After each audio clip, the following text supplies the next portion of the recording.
Hey, yo, what's up? Magandang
bubukas at malaking sorpresa, malaking kaginhawaan ito para sa ating mga pasahero, syempre.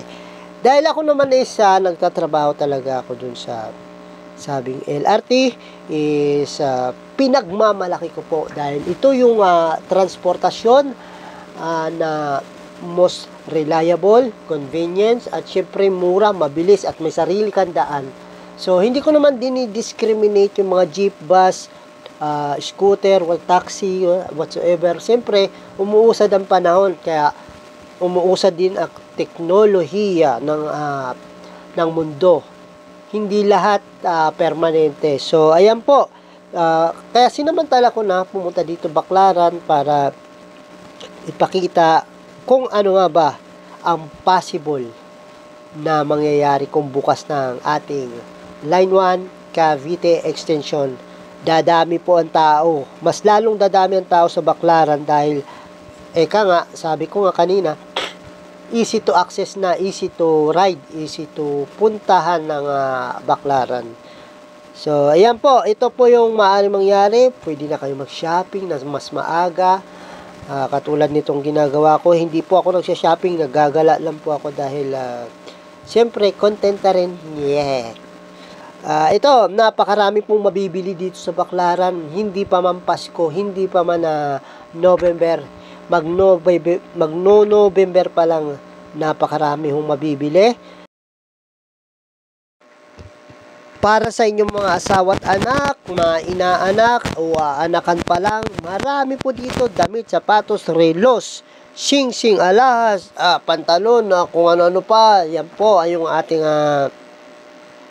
update dito. Arinola ni Lola at Alcancia, at mga laruan at kung ano-ano pa. Kung ano-ano pa dito lang yan sa Baclaran. Kung ako sa inyo, mamili na kayo habang hindi pa nalalapit ang Pasko dahil pwede mo na ma-reserve. Nga rin, namili kayo ngayon. Ng pangregalo. Oh. Ang kagandahan kasi pag namili ka na maaga is hindi ka na ma-hassle. Kasi nung ako'y 2010 nang bumili na ako ng tsinelas at talagang na-stuck ako sa napakaraming tao. Ang ginawa ko, naggilid-gilid lang ako para makarating doon sa pilaan ng jeep at umuwi na ako.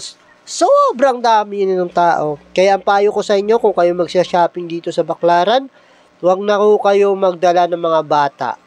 Kayo na lang ang mag-shopping. Kunin nyo na lang yung sukat nila ng kung ano man ang gusto nilang bilhin o sapatos man. Huwag ho kayo magdadala ng bata. Sigurado ako na may stock din kayo.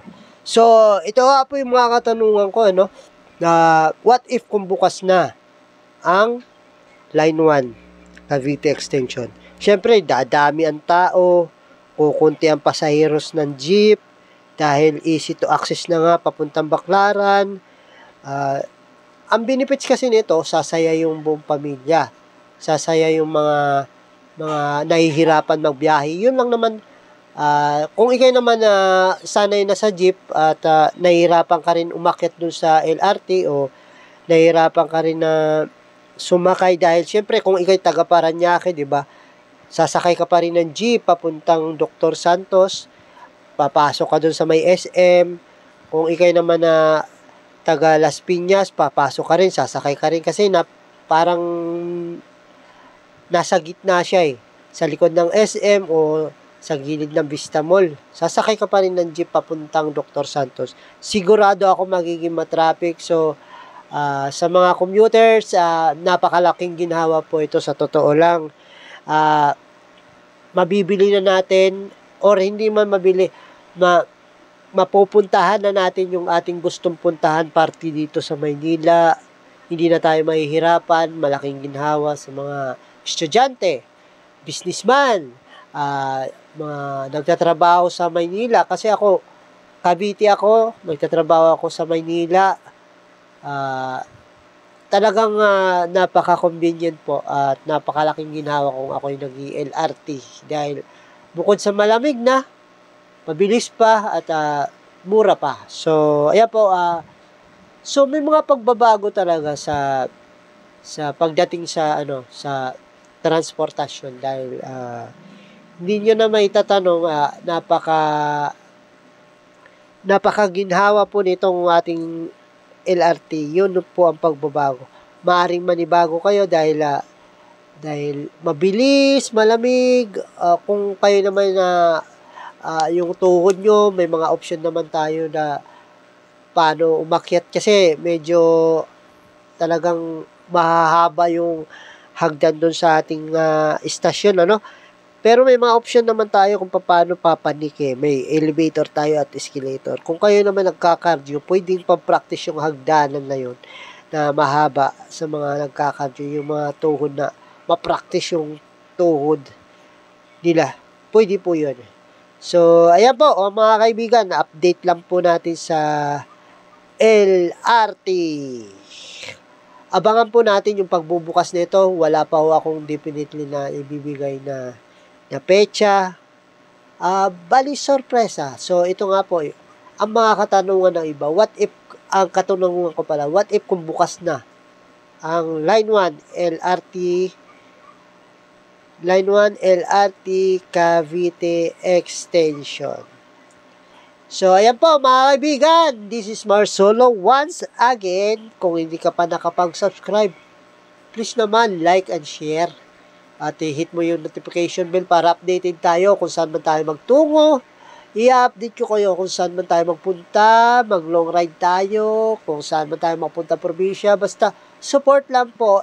At ako na bahala sa inyo. Ako ang papasyal. Manood lang kayo sa akin. And sit back and relax and goodbye. Babus! Magandang araw!